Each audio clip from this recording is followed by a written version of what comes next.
थी ही।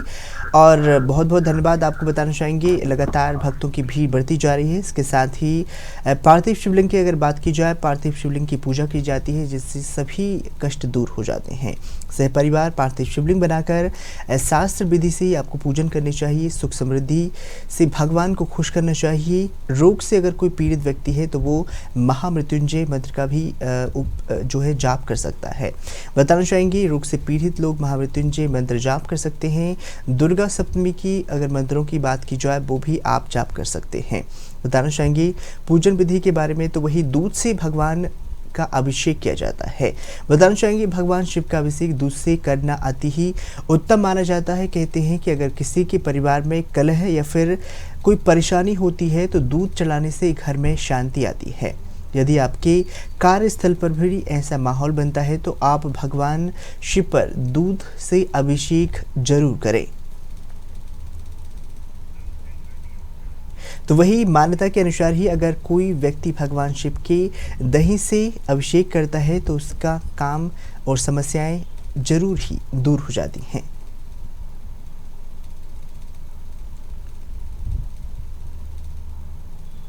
तो देख सकते हैं, बताना चाहेंगे श्रावण मास का पावन सोमवार चल रहा है, दूसरा सोमवार है। भगवान शिव को मनाने के लिए तरह तरह के जतन भक्त कर रहे हैं। कोई बेलपत्र चढ़ाता है, कोई दूध से अभिषेक करता है, कोई जल अभिषेक कर देवों के देव महादेव को मनाने के लिए जुटा रहता है।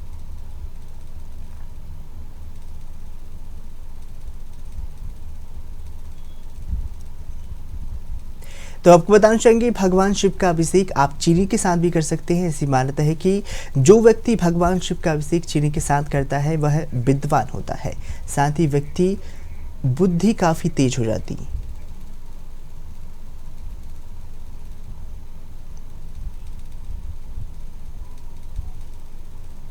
तो आपको बताना चाहेंगे सावन के महीने का आरंभ इस साल ही स्वार्थ सिद्धि योग में बन रहा है।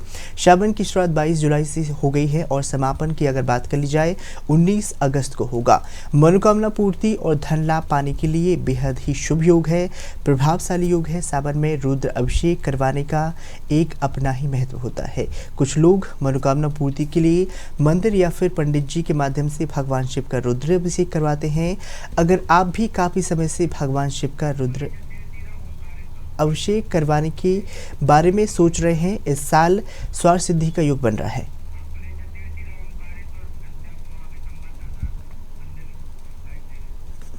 चलिए अब उज्जैन चलते हैं, भगवान महाकाल की नगरी में, जहां पर हमारे संवाददाता सीधे खबर भारत 360 के माध्यम से ही भगवान का दर्शन करा रहे हैं।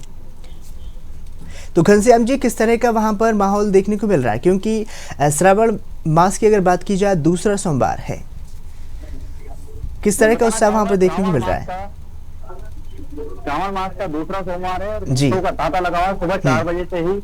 यहाँ पर आप मेरे पीछे देख सकते हैं कि भारी संख्या में श्रद्धालुगण लाइन लगाकर भगवान भोलेनाथ के दर्शन के लिए लगे हुए हैं।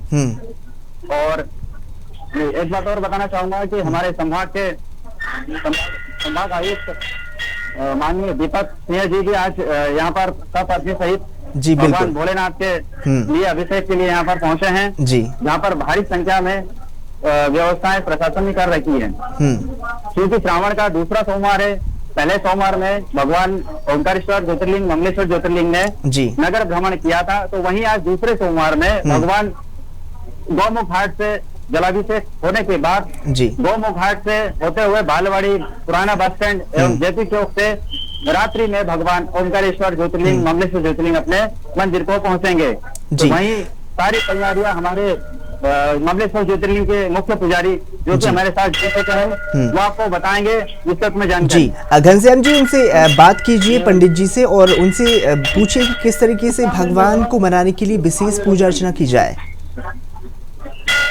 भगवान को मनाने के लिए विशेष सावन में पूजन पाठ किया जाता है, पूजन अभिषेक किया जाता है। और आज द्वितीय सोमवार है, द्वितीय सोमवार आज मंगलेश्वर ज्योतिर्लिंग की पालकी भगवान की निकलेगी यहाँ से मंदिर से धूमधाम से, और गौमुख घाट पे जाकर पंचामृत पूजन अभिषेक होगा। उसके बाद नगर भ्रमण होगा। जी पंडित जी, आपसे जानना चाहेंगे क्योंकि भक्त मनाने के लिए श्रावण मास जो है विशेष तौर पर शिव के लिए समर्पित होता है, इस पर कौन से विशेष उपाय करने चाहिए जिससे भगवान प्रसन्न हो जाए? पूरे प्रदेश से हर कोने से यहाँ पर श्रद्धालु भक्त आते हैं। यहाँ पर मंगलेश्वर भगवान की कांवड़ यात्रा लेके आते हैं, अपनी आस्था लेके आते हैं और भगवान को अपने मनोकामना पूर्ण करते हैं भोलेनाथ मंगलेश्वर ज्योतिर्लिंग। अगर बात की जाए जल अभिषेक की, अभिषेक किस तरह से अभिषेक करना चाहिए? हेलो जी घनश्याम जी। मंगलेश्वर ज्योतिर्लिंग में अभी दीपक जी जो कि हमारे संभाग आयुक्त हैं, उन्होंने पूजन दर्शन कर लिया है और अभी भगवान के पूरे प्रदेश के लिए अपने शुभ कामनाएं, मंगल कामनाएं जी मांगने के लिए वो अंदर गए हैं। मैं बताना चाहूंगा कि यहाँ ओमकारेश्वर में द्वादश ज्योतिर्लिंग है, भगवान मंगलेश्वर तो वही ओमकारेश्वर ज्योतिर्लिंग है।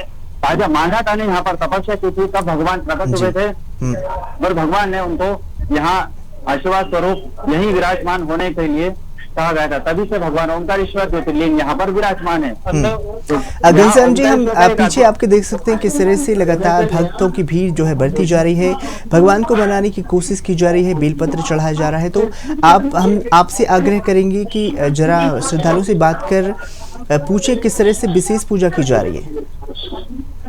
बताना चाहूँगा, आइए थोड़ा जी, जरा भगवान के दर्शन करवा दीजिए और भक्तों से भी रूबरू करवा दीजिए। ठीक है, भगवान के दर्शन के लिए मुझे अंदर जाना पड़ेगा, वो क्या कमिश्नर साहब अंदर हैं? जी जी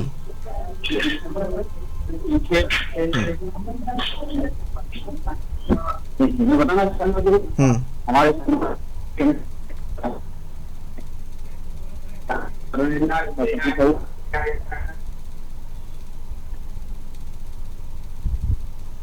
तो आपको बताना चाहेंगे श्रावण मास का दूसरा सोमवार है जिस पर सभी भक्त भगवान को बनाने की कोशिश कर रहे हैं। इतने स्तर पर भगवान की जी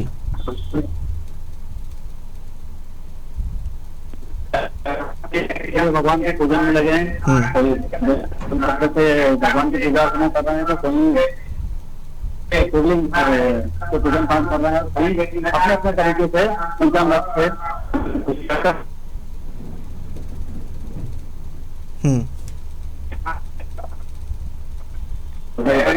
श्रद्धालु से बात करते हैं क्योंकि हमें और उससे जानकारी से बता पाएंगे कि यहाँ क्या कुछ किया उन्होंने और क्या कुछ व्यवस्था प्रशासन की बना के रखी है। बिल्कुल सर बताएं, ओमकारेश्वर मंगलेश्वर ज्योतिर्लिंग आकर आपको कैसा लगा?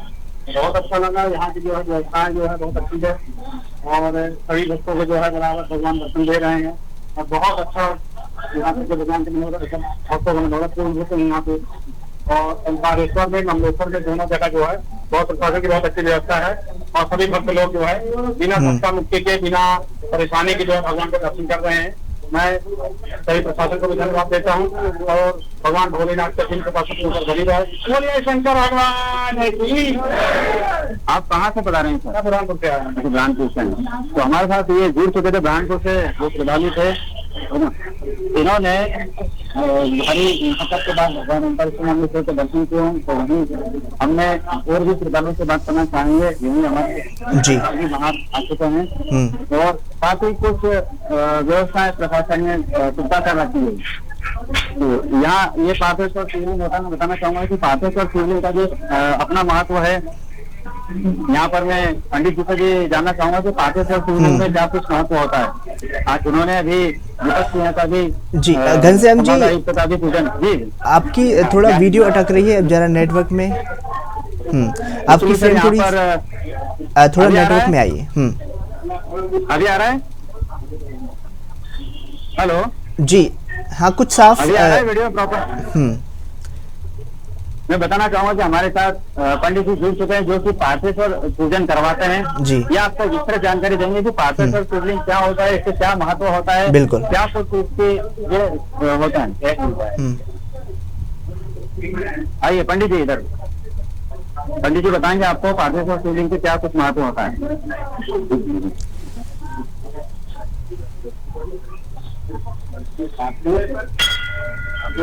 भोलेनाथ का विशेष पूजन है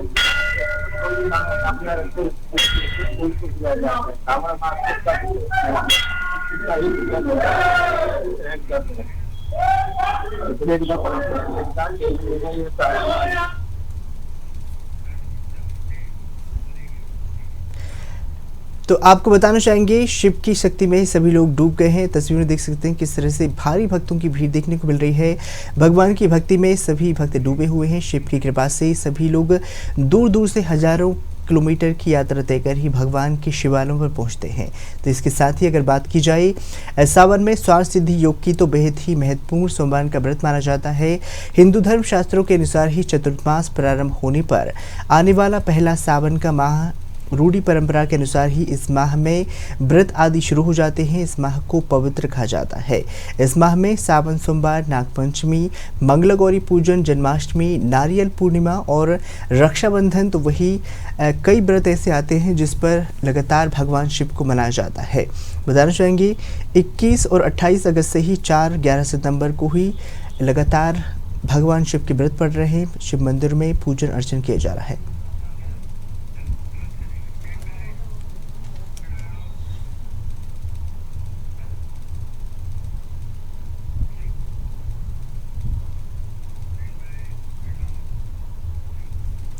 हमारे खास प्रोग्राम में बस इतना ही। दीजिए इजाज़त। नमस्कार।